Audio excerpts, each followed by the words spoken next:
Hi folks, Nathan Robb here with two guys that are riding. Today we're in beautiful Las Vegas, Nevada, and we're at the SEMA show, and we're here with Tony and Puma Defenders. Tony, thanks for talking with us today. You bet, man. I tell you what, you're a man after my own heart. I have long wondered what it would be like to have a Defender, and then how many things I could modify on it to change it to create the perfect Defender for me. And you've gone and done it. Yeah. Oh, you got two cars at the show today. We have three. Three. We have two here. And we have a showcase. Oh, that's right. You have a showcase view. That's right. Yep. That's outside there. It's in the Battle of the Builds. This one's in the Battle of Engineers, and you can see we're a contender. You can see the badge.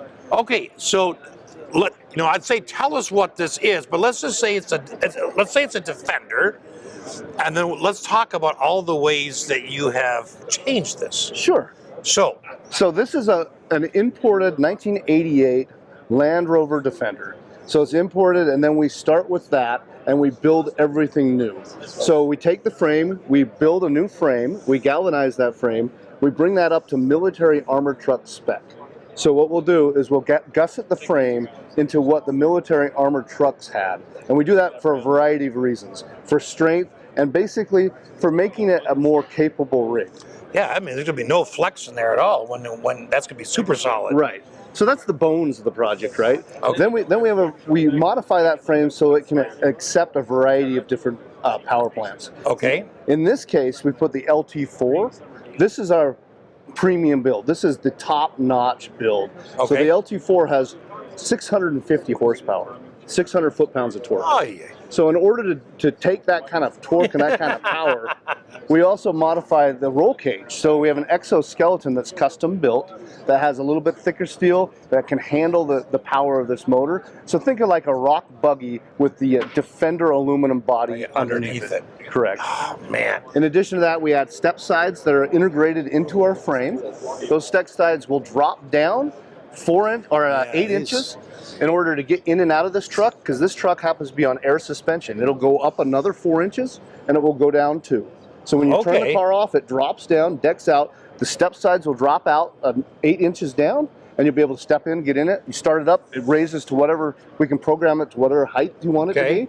In this case, we're 2 inches high, so it's about a 2-inch lift. In addition to that, the steps then go up as well. Correct. Okay. In addition to that, we've custom built portal axles under this truck. Portal axles? Portal axles that are 9-inch flipped axles that are built for 700 horsepower. We can go over all the specs of that, but they're just amazingly strong. They have ARB air lockers in front and rear, so you can handle anything you can throw at this truck. And this clearance right here is 24 inches off the ground, up to about 28 inches off the ground. Clearance under the axle is 18 inches. You can drive over a 5-gallon bucket. 5-gallon bucket, yeah. Oh, man. So essentially, the entire drivetrain has been designed around that power plant. And then in the interior, we've done a whole different world. We've created luxury in an old Defender. Well, let's take a look at that for a minute. I think this side is locked. Oh, there you go. It's my magic hand. Sure. All right. Okay. So we start by building these bodies up from new. So these body panels, in this case, are brand new. It's a 2015 body. Okay. This body came out of Portugal, and it's absolutely beautiful.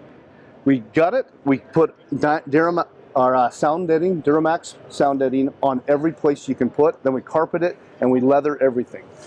We have a variety of choices of leather, whatever you want to do inside, but we bring it up to ergonomics of today's standards. You know what I like is, even though you've modernized it, you still left the sort of the Land Rover feeling, just in the shelving. Right, you got a shelf, you got a grab handle here, but then you got that shelf there, that you're used to having. You bet. You've got, of course, the modern dashboard from the 2015. And we build out full stereo systems. If you look in the back, we also have, in this case, we do 2x2 seating. So the same setup in the back seat, just to allow you more elbow room. Okay. And in the 110 next to us, that has a 3rd row seat. Okay, and we'll see that one in another video here. But boy, that is beautiful. Now, listen to the sound of the door closing.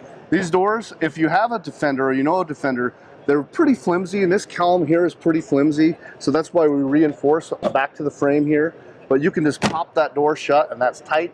Original weather stripping, no rattles, nothing. These things are tight. We have lighting under the mirrors, so when you can step in, you can see it. Lighting on the steps, so at night you can step up, you can see everything you want to do. Oh, there's actually lighting under the mirrors too? There is.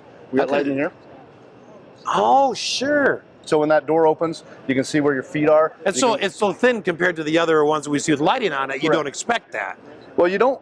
How many times have you walked by and hit your shin on a hitch? Yeah, yeah. You don't want this thing dropping down and whack it. So you have all the lighting you need at night. You can step in and Step get right up. And when you're out four-wheel driving, you can open that up and see what's underneath it. Okay. So we've got everything you want in a modern vehicle.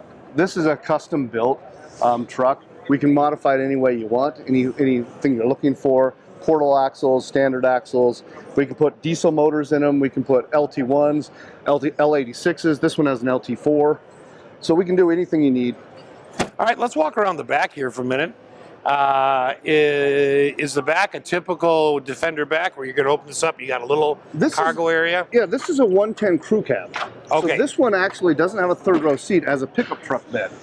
So we have some gear back here currently. Right, but you can see that you've got that standard room, right? It's a little mini bed, yeah. And I actually made a couple bench seats that go back here. Okay. So you can roll up the side. We have an option where you can take this roll cage. If you look at this roll cage slanted down, you can actually bring the roll cage back, and you can have a protected back here, and you can put little seats for your kids out at the beach or whatever. And you can run a full rack on top or whatever you want. Okay. Man. It's a lot of fun. I got to stop and wipe my mouth here. I'm drooling. This one, we also run backup cameras. They're kind of, you can't tell. We got a That's your backup camera. Correct. So now, did you have to figure out like the angle to get it past the tire, but yet show the whole back?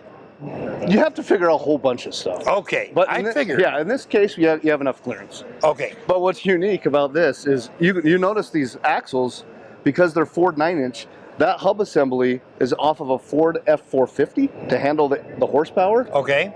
This tire rack does not have the same bolt pattern. So there's a little adapter behind this tire rack. Okay. And we actually have enough room because the offset of this rim is 6.5 inches. And the reason why it's 6.5 inches, if you stand back here, that entire portal box sits inside that rim for clearance. Oh, I see. So everything, all the disc brake assembly, everything's inside the rim so you don't hit any rocks or anything. And then the 3 bolts on the bottom are to bolt on a skid plate if you wanted to put a skid plate. You wanted to add that for protection. Yeah. Sweet. So everything's been thought of and thought through and engineered for the horsepower that you're going to throw at this thing. Man, well, yeah, because that's a lot of horsepower, right? Yeah. Man, but you still got that nostalgic Defender look. I mean, there's to me, there's nothing like it in the world. I absolutely. But then it's all it's modernized. Correct. But I love those taillights. They're beautiful, aren't they? They are. They're. My problem would be is I don't know if I drive it all the time, but I think I want to sit and just look at it. Well, and then I'd have to get in and drive it, and then I have to stop and look at it again, and then I'd bug everyone because I don't want to stop and talk to them about it. well, you'll get a kick out of this. So these axles, if you start looking at these wheels, I repurposed these wheels. These axles have been on the Rubicon Trail. They've been on trails in Moab. I ran them for about 1,000 miles, beat the snot out of them. These wheels got beat up quite a bit. They're bead locks, and I did that just to beta test the axles. They've been around. We've played some pretty hard trails with these axles before you want to put them on here to make sure they work. Yeah, to make sure they're functional. Man. Now, I'm going to just take a look at from this side here. At SEMA, we can't hook the battery up, but when you turn these cars on, I've got an LED screen in the dash that pulls up, it says Puma Defenders, and it pulls up all the motor information. You have 6 boxes you can look at: your temperature, your oil pressure, all those types of things. And these are aftermarket folks that are specific to Defenders that we're trying to pull into this project. Well, that is really neat. So that's something different than you would have had on a 2015 dashboard. I mean, you would have had some dummy lights area, but not the computer information. It's an LED screen custom to the truck. And then we also have a CAN bus that converts into the speedometers, so it all looks original as a Defender should look, but it all reads the information from the PCU, from the motor that we put in. The air suspension you can control inside the cab too. In addition to that, if you're a camper, you got a rooftop tent on this thing, for the limit of the suspension, which is about 8 inches, it will level for you to level. So it's self-leveling. Yeah. That is just sweet. Okay, So right next to us, we have one of the other three. Yes, and this is a 110 crew cab. The difference is we have a back here with an extra row of seats. The third row of seats and the extended Roll cage. exoskeleton. Correct. Yes. Okay, so let's talk about the engine, because this one has a different engine, and Yeah, we didn't mention the transmission, but I think they're both 10 speeds. they're both 10-speed trains. Okay. Now this motor is basically an LT1, but it's really an L86. It's a 2019 version of the Cadillac motor. Okay. And what we like about it is the intake. The intake it gives you your higher RPM or your higher torque, your max torque at a higher RPM. And if you think about it, in a four-wheel drive rig, that's exactly what you want. You don't want to be revving this thing up all the time to try to get your torque out of it. The torque curve on this is really good, about 1,800 RPMs. And then we gear everything back. We take the tires in consideration, the gears in the axle, and bring it back to what this motor is expecting to see in a Cadillac, so it will drive like a Cadillac. That transmission won't overwork. It will think it's still in a Cadillac truck, but it looks like this. I'm chuckling, Tony, and we'll get to this at the end of the interview, folks, but it's amazing the amount of knowledge that you have, considering your chosen profession. I'm sure. But we'll get back to it at the end of the video. I don't want to give it away yet. Well, I want to tell everyone that's going to watch, I don't have the knowledge, and there's probably things that I've said that aren't 100% correct, but it's my knowledge bank. I've got builders. I've worked on these. There's a lot of people out there that are very smart and smarter than me, but we're trying to get the job done and trying to build something cool. and you have absolutely built something cool. Now you have a worn winch. Correct. And this is on front of both vehicles. Yep. How many pounds? This is a 10,000. All right. And I absolutely love the fronts of these. Now this one's got the yellow indicators down here. I think the other one had the white ones. So there's different things you can go with. Yeah, the whole front bib you can change out. This is an Exmoor. I actually I thought about doing this black and this to match the colors. I mean, you can change that around. I love this combination right here. I just think it's awesome. Yeah. Now, this is the 86 body? This is the 86 imported chassis and frame that we rebuild and restamp, but then it has a 2016 body on it. 2016 body. And these guys are kind of unicorns. We were able to find new bodies for everything.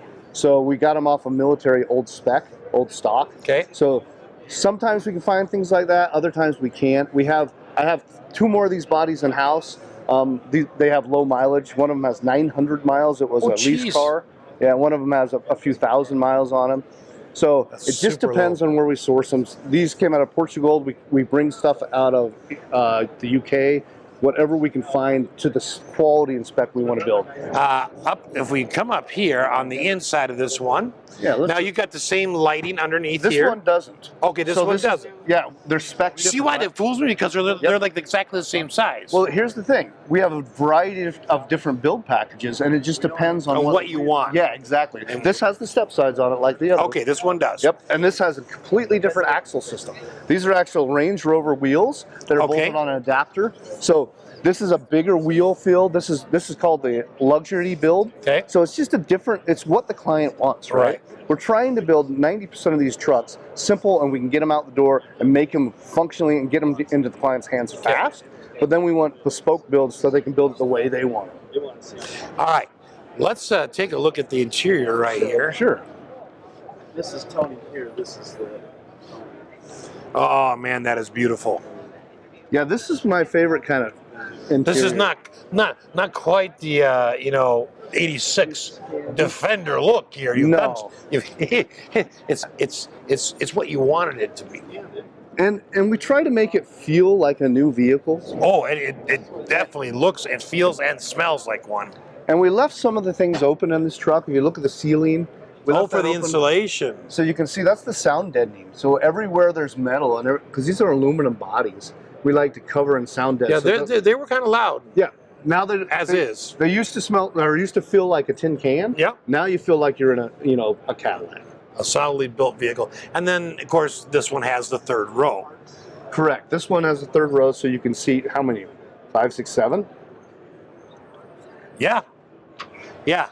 And those are those are a whole lot more comfortable than the third row seats that used to be in them. Yeah. Surprisingly, these are small trucks. And to fit this many people in it is pretty fun and pretty exciting. But they are pretty tight trucks, but they're super capable. You want a small truck, you want something you can take in the mountains, you can take in the weekends, you can have fun with it, that looks like this, and you want to be able to haul enough people. But with an aluminum body, I really like to do the full cage roll bars just for safety, right? Back when these came in the States, and they only came in the States a few years, this was a requirement for safety. Okay. So we try to tell or try to persuade our clients to put these cages on. I like the looks of them. Oh, they're great. I think they look great. Now, this one this one does not have air suspension either. It doesn't. It has an old man emu, but you can also see everything that's been built up on this is suspension as well. We don't do anything, you know. The word I was going to say is probably not right. Halfway. You don't do anything halfway. Yeah, we do it right. Don't do shortcuts. Right. Now we can, I mean, our builds, we can do a complete stock Defender. If you want everything stock Defender, we can do that. We can make it perfect. Yeah. It'll drive down a road just like a Defender. But we like to add what we think would make these things funner and more capable of driving. Now, up on top here, you actually got the luggage rack. Yep. Which I have very fond memories of. The Land Rover used to make a roof rack like this, but at the front where it would, you remember how the roof would slope down, right? And it does on here. The basket would follow, and then so we would sit in the front, and the owner would drive down a runway with the bats flying over a dirt runway, right? I just have all the best memories from those. I mean, so. I love seeing those luggage racks up there. For me, it's just nostalgia. You know, I'm the same way. And these luggage racks are completely functional. You can bolt things to them. You can do whatever you want to them. It's just a bolt-on accessory. You can add those. It's pretty easy. So those are the types of things like, think of like a Jeep. We can add accessories to this, but what we're doing is custom building them first to make them drivable. And then you can add whatever you want. All right, well, let's walk back up front here. So, you know, Tony, I had hinted at earlier in the video that you're by training, you're not a car mechanic. You weren't a car dealership owner. So, what's your job other than playing with this? I'm a geologist by trade. I have a master's degree in structural geology. I've been doing geology and oil and gas for about 25 years now, and I just love cars. I built old Land Cruiser. I have a 1982 Land Cruiser. I took off frame-up restoration. So I've just been building these for a while, and I'm always in the mountains, always out in the hills, trying to look at rocks. And these trucks, to me, are just the ultimate truck to bring in the mountain. They're rugged. They'll get where you want to go. They'll do what you want them to do. But they give you a feeling that you can't get just by driving, you know, a Suburban. Yes. And that's really the passion behind it. I started doing these about 3 or 4 years ago. I wanted to build one for myself. This truck actually specs out kind of what my wife wants. That's what I like. So I call this the Vet and that the Corvette. Or sorry, this is the Cadillac and that the Corvette. But anyway, what brought me to it was, you know, in life you only have so many days you're living and breathing, right? And I put a lot of time in the industry. I've done a lot of things in my life. I have a family. We have all those things that we have to be responsible for. But when is the time that you're going to start living your life and living the dream that you want to live? And I just decided this is going to be the time. And 3 years ago, I started building these and said, you know what? You will never lose a smile driving down the road in one of these. It's if you don't do it now, when are you going to do it, right? So, absolutely. Now's the time for me. You've got your time. Everyone's got their time. Whenever they're ready to do something. For me, it's building these. For me, it's getting these on the road the way I dream them to be, and that's what I did. You know, I that's an amazing story. I mean, it's interesting how many people we see that are not car mechanics. You know, that's not what the career was, but they're just amazingly talented. I mean, I know you have people that help, you know, do some of the design and help figure out the portal axles and stuff, but everyone does. Yeah. Right. But to mastermind all of that and your experience off-roading. This isn't you're sitting in your chair in your living room thinking, I think people would want this. This is something you took out and said, I'm doing this every day. I'd like to have this. Yep. This is what I'd like different. And I mean, it's just amazing. What an amazing story. Well, to your point, I mean, my Land Cruiser that I built took me 12 years to build that up. I did everything. I sandblasted, I replaced every bolt. I put a drop box in the back. I did it all myself. Yeah. And I learned in oil and gas, I'm in charge of a small team, that if I can actually get people that are as passionate as I am, then all of a sudden you can grow You can actually get things done. I can only do so much. Right. So I have a talented small team that does this, that has the same passion. And we don't want to cut corners. We don't want. We only build 4 to 8 per year. Right. And we want a small group of people that have the same passion. We say, hey, look, do you want this screw this color? Do you want this light bulb this way? And let's build this to your spec, to your dream, and let's go drive them. Let's go have some fun. Which is the awesome thing, because as a small company like that, you're able to customize to the owner. Correct. And you don't have to worry about being number 5,000 in a line. Right. You're like number 3. Yeah. We've done 12 it's through the just shop. amazing. So we're doing a very low volume. And this is our launch. We haven't launched anything until SEMA. We've kept really quiet, and I built an inventory. I didn't want to come to you. Let's say you're a buyer and say, hey, you want to build one of these? Let me go find you a van. Let me go find you a body. I have those. I have 3 of these in-house. I have 2 of those in-house. I've got 3 90s in-house. I've got a 130 down the hall. So I have enough trucks that we can have a conversation. We say, hey, look, we can get these to you fairly quickly, yet they're custom builds. You got to understand. And they're going to take a little bit. They're going to take some time. Absolutely. I don't have a 60-person staff or an 80-person staff. We have a small group of people that are very talented, and we'll get you what you want. And now I have the inventory in house that we can get that done. But I think that's a lot of what customers want. The customer that kind of wants this vehicle and is going to pay the kind of price to get this vehicle, they want that personal attention. Yeah. They want to know that my builder knows me. Yeah. And we do something called the driver's experience. So if you want the driver's experience, we take you to Moab. We show you all the bells and whistles of the truck. We'll take you on a trail. We'll show you, in that case, we'll show you how the air lockers work. Yeah. We'll show you how everything manages. We spend a few days there, let you drive your dream truck. And that's how we hand them off to you. Tony, let's talk about Puma Defenders warranties. Sure. So these are crate motors. So the GM motor. So we have a 50,000 mile warranty on the drivetrain. Okay. So they come right from the brand new motors. And then because we're a small shop, we'll fix what needs to be fixed. So if I were a customer and I wanted to buy one, what's the turnaround time? So we do 4 builds per year, and they're about 2.5 months to 6 months out. Okay. Well, that's not bad at all for a custom vehicle. Yeah. I mean, we've seen them a lot longer than that. So yeah, but once those 4 spots are filled, you have to wait until next year. Right. We want to do them to the client's specifications. This is a dream truck in my mind. This is the stuff you live your whole life to build one of these. I want to make a new truck. I want to make it perfect, and I want to make people really excited about what they're driving. Well, I'll tell you what, Tony, that is just an amazing a Defender group here that you have. I mean, it's something out of a dream. Yeah, they're right. I mean, they're just incredible. They're amazing. Of course, because I'm a little biased, but these are awesome. So if you're looking for a customized, from the ground up Defender that's old yet new, and has fixed maybe some of the issues that older Defenders had. Right. And you ride in comfort and style. There you go. Tony, thanks so much for spending your time with us. We sure appreciate it. Thanks for coming. It's been fun. Absolutely. Yes, it has been. And thanks for watching.